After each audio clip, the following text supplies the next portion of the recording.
Welcome to the City Manager's Report.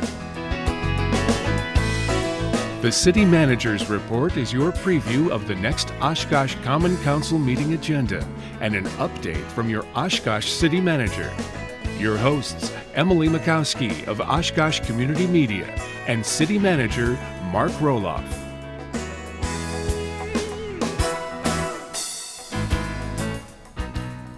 Hello everyone, and thank you for joining us on your City Manager's Report. I'm your host, Emily Mikowski, and as always, I'm joined with your City Manager, Mark Roloff. Thanks for joining us today, Mark. Great to be here, Emily. So we have a great show lined up for today.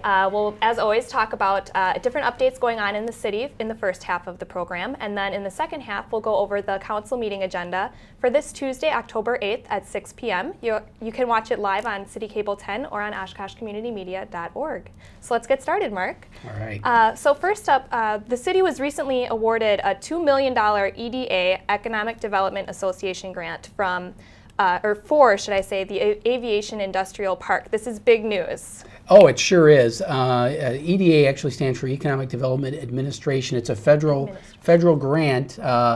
Before everything happened with the closing of the federal government on October 1, that we just got the notice on I believe it was September 27th, but the purpose of the grant is to help us develop an aviation-themed industrial park, and that was identified by the EDA as something that would provide a great deal of value to the city of Oshkosh and the greater area's economy. Aviation, because of our proximity to the industrial park, and just having that type of technology available with EAA and all the other businesses that we have in the Oshkosh area. The grant is actually going to help offset the costs that would normally be paid for with a tax increment financing district. A TIF district, we estimate the cost of our infrastructure is going to be neighborhood of $4.4 to $4.6 million. So this $2 million will go directly into paying for almost half of the development of all the infrastructure in the industrial park. That'll include the streets, any of the utilities, water, sewer, any stormwater facilities that would maybe be required. Any of those costs that would normally be assumed by the city, we're going to get $2 million in federal assistance to do this. And I think they recognize at the federal level that this is something of value to the greater economy in Oshkosh. So what kind of things would be going into these aviation parks? What kind of businesses would be showing up in this area? I think what we want to try to take advantage of is the fact that we've got some great aviation-themed businesses in the city already. And the idea is to create what's known as a cluster of similar type of industries that are compatible. They may compete with one another, but the idea is they're compatible with one another. It sort of creates a one-stop type of shopping for businesses that may want to do business with the aviation industry, either supporting them or being close to them as consultants. It could be anything related to aviation. We've got a great airport with Whitman Regional Airport. We've got EAA, which brings people in the aviation industry from all over the world to Oshkosh. And I think part of it is we want to say, well, if you like coming once a year, how would you like to stay year-round? Yes. And that's really the idea behind it. We've got great assets related to aviation. We want to highlight those, and having a park with its adjacency right next to the airport, they can get what are called through-the-fence agreements. And we have a great relationship with Winnebago County that they've purchased the land immediately adjacent to the fence by the airport. We're on the other side of the street. We'll sell the land that we have. The county will actually lease the land that they have for a period of like 100 years, but that will enable this business to have what's called this through the fence agreement. They can access the airport immediately. So if they're working on, say, an aircraft, they can get right out onto the airport grounds, get onto the runway and fly and take off and do all those things that aviation-related businesses do. So that's what's really exciting about this, the possibilities it presents to us to attract aviation to the city. And I understand we're also consistently pursuing other grants towards more aviation parks in the area, too. Yeah, we are. With the Department of Defense looking to provide assistance to this area as a result of cutbacks at Oshkosh Corporation, we're also pursuing a Department of Defense grant also to assist with more the development and marketing of attracting aviation-related businesses to town, and then also perhaps a business accelerator that we can sort of serve as a place in the business park that will attract prospective businesses that are just kind of fledgling and just getting started. And if we can help them get started a little better, it gives them that boost that they need to be successful for. So that would be really for new businesses as opposed to just attracting businesses that may want to relocate here from elsewhere in the country. So it's a little bit of both, and we're excited at all the possibilities it offers us. Great, exciting news, definitely. So moving on to some other big news in Oshkosh, as far as going with the TIF districts, I know we briefly spoke about that in the last episode of CMR. So representatives have been pushing legislation to help us out with our current TIF districts here in Oshkosh. What's that all about? Well, it's really very reassuring and encouraging when you have all of your state representatives for this area working together regardless of what their party affiliation is. We have Senator Gudex, Representative Hintz, and Representative Schra all have sponsored this legislation. And what it's designed for is to get relatively new TIF districts that have fallen on some immediate hard times. For example, TIF District 20, our South Shore Industrial Park, was formed about 10 years ago or so. And the properties that were included in that district, their property values have gone down mostly since 2008. And for a TIF district to work, you need property values to go up. When property values go down, you have to get back all that value you lost before you can start generating tax increment. So, for an example, how would this affect a project like the Geldwin area? The Geldwin is an excellent example. They were valued at about $3 million when the district was formed. Now that property will likely be valued closer to $1 million. So we'd have to get $2 million in development just to get started zero. The idea behind this legislation is we reset the values at their current rates, and then any development that might occur, and you can see that the developers who have purchased the Geldwin site need to get it down to bare bones before they start building it up. Well, we won't be able to provide any incentives to them if we don't reset the base of the property value for this district. And I think all of our state representatives recognize that and saw the potential that if we can reset the values of the district, then developers will be willing to look at areas like this and invest in them and raise the values up.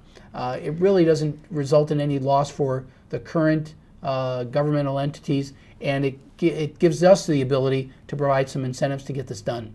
So another example, the Pioneer Inn. Why wouldn't something like that benefit from this? Well, it actually would, but the Pioneer is probably a little different story. The Geldwin site, you've got developers who are trying to do something. The Pioneer has fallen on hard times, and they really haven't been doing much, which is, frankly, it's disappointing to me. I would like to see them do some more. We're taking a look at this because it is an eyesore for the community, and we're taking a look at this because residents are calling us on a pretty regular basis saying that they're not happy with the way that the Pioneer is being essentially ignored, and asking us, are there some violations there, because it just looks so poor out there that something needs to get done. There are some broken windows, things boarded up that just don't look very good. Some cases, weeds, some other violations that are potentially out there. So we're going to take a look at it, and if we need to enforce that, I think we will, because I think the residents, especially people who have told me from boating over there, it just looks like a mess from the water, and that's as important as the view you get from the street. It really is. So moving on to something that recently happened in Oshkosh here, we were able to host the Urban Alliance meeting on September 20th, and we have a few different sound bites that came from that. So let's take a look and see what the focus of the meeting was about this year. We have a river walk that we've put in here with some assistance from the state. We're very appreciative of that assistance that we've gotten. Over the past 4 years, we've probably gotten about $2.5 million. These are the types of things that communities do to make things happen in economic development. They bring jobs, they bring commerce, people from out of state, people from other countries here in Oshkosh. It couldn't have happened without some TIF dollars involved. Being able to invest in this facility with the help of the city investing $13 million in renovations. The city, back in 2009, investing over $2 million in the renovation of the convention center, helps us to become a convention destination once again. And so it really seemed like the focus of the meeting this year was on economic development. And what the meeting was is all the city leaders of a lot of the major communities in Wisconsin get together and talk about different issues that are going on and different things that we're all facing and we all have in common. So what can you tell us about the meeting, Mark? Well, you're right. Everything you said about the Urban Alliance, it represents the larger communities in the state. And we talk about things that are of mutual concern to us and what we can do at the state level to bring greater awareness to what's going on. And we've got a variety of folks that are there. We were fortunate enough to be able to host it. And whenever you get to host it, you show off what's going on. And we showing off is one part of it, but the important part is what it means to cities throughout the state. And one of the things we talked about is we all have some great stories to share about things that have gotten done, but what we're trying to do is get the state to realize that cities are the core and the start of economic development. That's where it starts. And you heard about the investment that Dan Shetter mentioned with the hotel. Private business will not invest unless they know that the cities are engaged and willing to work with them. And all of these cities do those types of things to engage the community. And we those are the things we talked about. How can we make our communities better? And essentially saying, state, realize that we're the cornerstone of getting things done with economic development. We want to work with you and recognize that supporting cities is a way to ensure strong economic development. And what better way to show off different examples as far as the steps that Oshkosh has been making than having the meeting right there on the Riverwalk? It looks like it was a huge success. It was really cool, and it gave a lot of folks that the Mayor Sheboygan has waterfront that's right there, street level, very much like us, even though ours is a river. We exchanged a lot of ideas. I got ideas from him, he got ideas from me, and that's the part of it too. Sharing ideas and using each other's successes to generate more success for other cities. So it was fun to show it off, I got to admit. Definitely. So moving on, another update in Oshkosh. GO Transit has changed some of its routes. I understand we just went through some route changes and now we're kind of tweaking it a little bit. What can you tell us about what's going to be changing? Well, fortunately, we're not going to be making any service reductions. The real issue was there any way we could restore some services that had been taken away when we did the route changes? Right. And fortunately, we're going to be able to restore service to the hospitals, Mercy Medical Center in Aurora.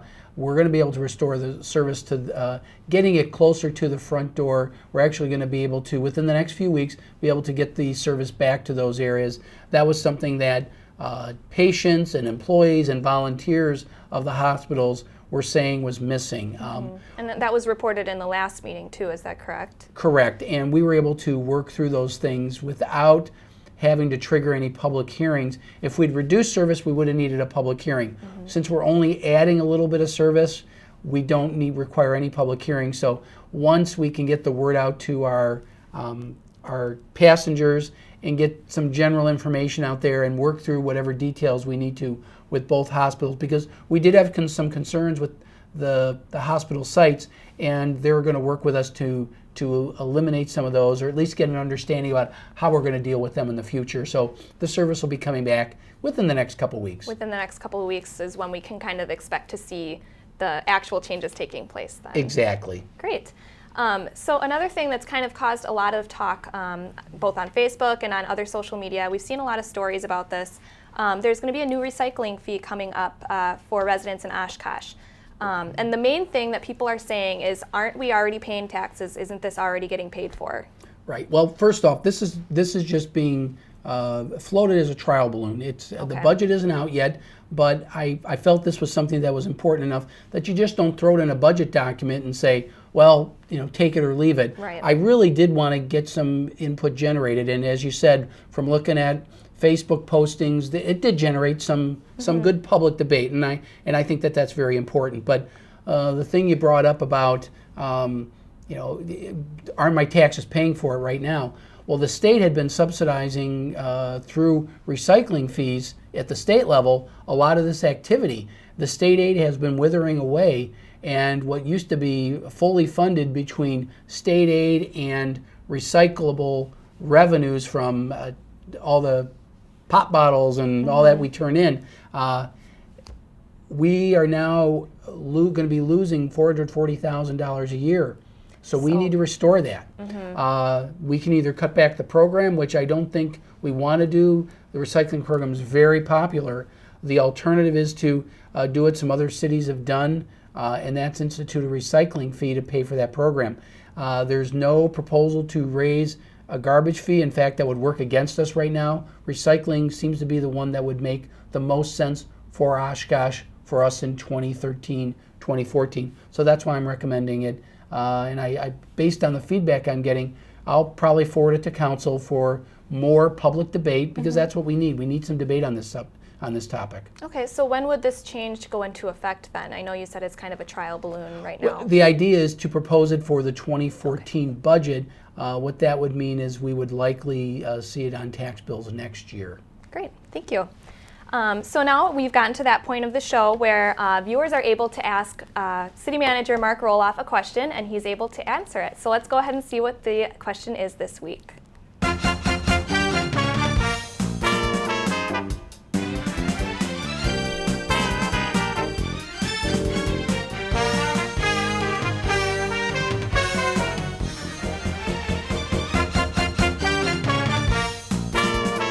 Mark, so the question this week is, when will the rest of the City Hall parking lot open up? This is a huge topic. It's always on the top of mind for people around here. So yeah, people have been asking us about this. When the pond was built, that was certainly the biggest topic that I certainly saw. But people are still interested in getting it done, and I'm pretty sure we have some live video. It's looking really, really good. I mean, look at the color of the median that we have there. We've got the grass planted. It's ready to get paved. This project was originally not going to get finished until the middle of November, and we've done the contract. We're way ahead of schedule. We're so far ahead of schedule that the asphalt contractor isn't here yet. So as soon as the asphalt contractor shows up, we'll get it done. We're told that it will likely happen the week of October 7th, so we expect it to be done and operational on Monday, October 14th. So just a little over 1 week from the time we're showing the show. It could happen earlier. I don't think it'll happen any later. It's a one-day paving job once they get out here. So as soon as the contractor shows up, we'll be ready to go. Great. Well, we're looking forward to having everything back to normal in our parking lot at City Hall. Yeah, we'll bring back a lot of the meetings that have been taken out of the building, the inconvenience for employees as well as people visiting City Hall. That'll all be gone. So we'll be happy to have that happen. Great. Well, now it's time. We're going to take a quick break, and when we come back, we'll go over the City Council agenda for the meeting coming up this Tuesday, October 8th at 6 p.m. We'll be right back on City Manager's Report.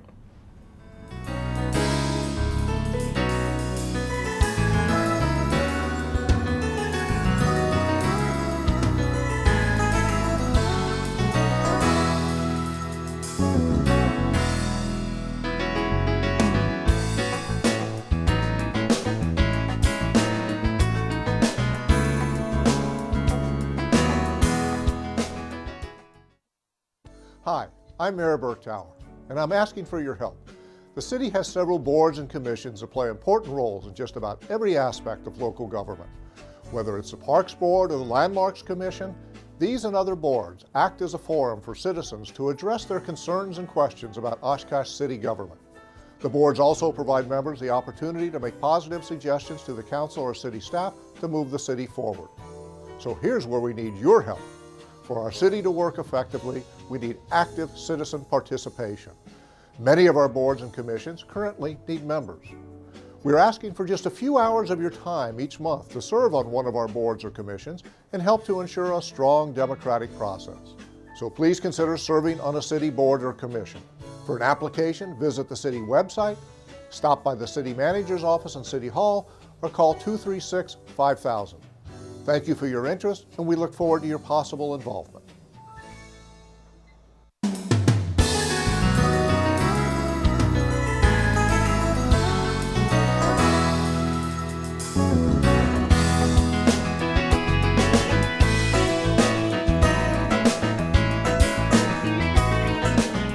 back on City Manager's Report, and thanks again for joining us. I'm joined here by Mark Roloff, your City Manager. Thanks again for joining us today. Oh, happy to. All right, so now it's time to go over the City Council agenda for Tuesday, October 8th at 6. You're able to watch the meeting live on City Cable 10 or on OshkoshCommunityMedia.org.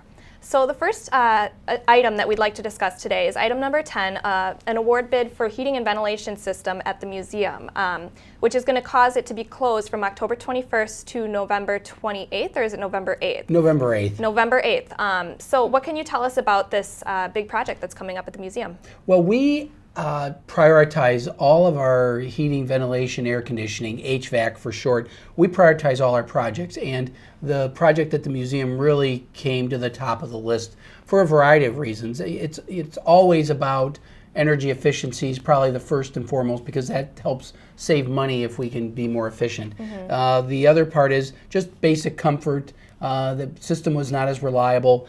And then for the museum, the added issue is that we have a lot of important documents and things that need to be preserved for all time, and having a good HVAC system is very important to that. So because the museum that's so important to it, we're going to need to actually close the museum. It would not be a pleasant experience for any museum visitor, and I know one of your favorites, the spooky tours are canceled this year. Spooky tours are canceled, so that's just a one-year thing. It's going to be closed for 3 weeks, and it's right around Halloween. And it'll be well worth it. I understand the current HVAC system is over 30 years old, so it's about time that they're getting a new system in there. Right, and when we've done these installations, we've really found energy efficiency. We've actually saved money, and the payback on something like this is actually pretty good. So it's a good investment for the city. Excellent. So moving on to the next item we've got here, number 11, Resolution 13-458 is an award bid for the Public Works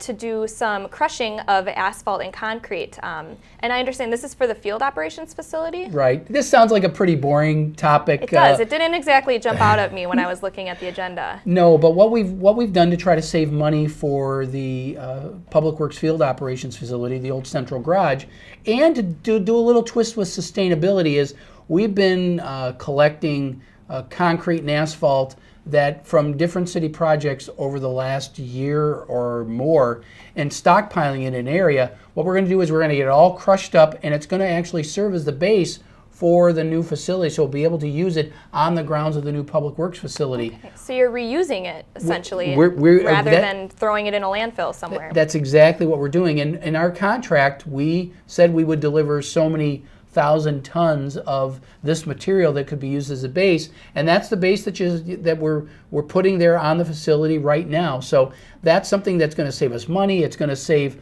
trips to the landfill. It's going to save landfill space. There's a lot of positives with that, and we're real happy to be able to do that. It's amazing. It looks like they've already made so much progress in the past. I mean, what has it been, like a month maybe since they've started? Yeah, it hasn't been very long, but they're making great progress. And the Public Works Department, it gets a little tight because they're scooting over so they can do a little work, and then they'll get the big part of the building done, then they'll move again. It's going to take until probably December of 2014 before it's done the structure-wise, and then we'll have to put a few more things in equipment-wise in 2015. But so far, it's going very well. Great.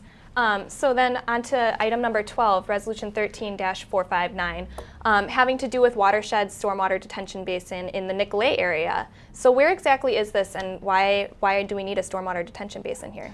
The Libby-Nicolay area is pretty much the area that goes along from over by Oshkosh North High School and pretty much heads east over to Lake Winnebago. Over around the area around Jackson, a great deal of flooding's occurred in the past, and the idea is that the water west of Jackson needs a place to get held so that the rest of the water can move east into Lake Winnebago, and then an area holds the water. Once it crosses Jackson, holds it there for a while. We've got a pond already over by Oshkosh North High School, and that'll hold water back at the very back side. Then we need one in the middle, and then that'll help channel everything very slowly to get there. So this is property that is it's just east of Jackson, between Jackson and Maine, north of Smith, over near Mike's Restaurant, not too far away from there. But the idea is we need to address every stormwater watershed in the city.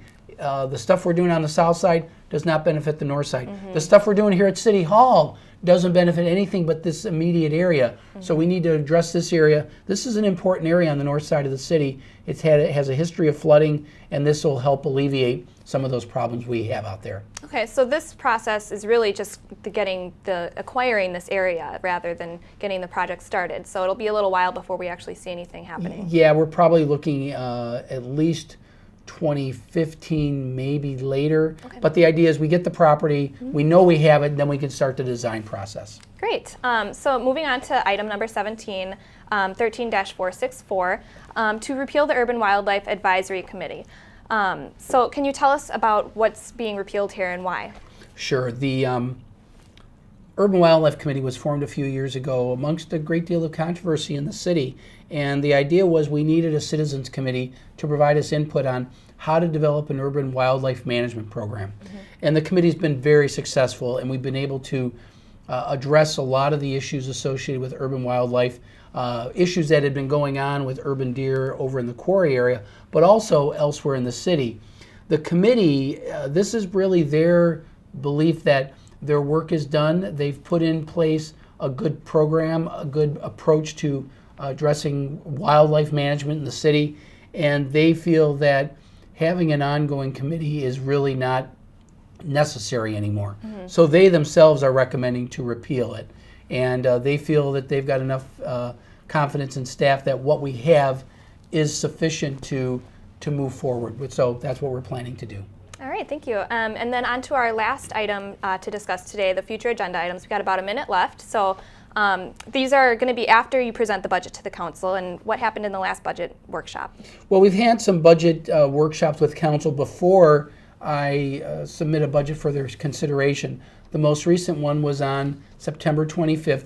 We talked about the capital improvement program, but really the issue had to do with our debt capacity. And we talked about where we were and what our limitations were for borrowing for next year. We've got a lot of great projects going on that we've already committed ourselves to, and we've talked about them in the show. We have purchasing properties for stormwater detention. We have the Public Works Field Operations Facility, the grant that we got for the Aviation Industrial Park. And at the same time, we still have an obligation to get capital projects done, street projects that the public is still demanding. So how do we balance those all out? And we explained to council where we were debt-wise. So now they have a good feel for that. I plan to deliver the budget to council around October 15th.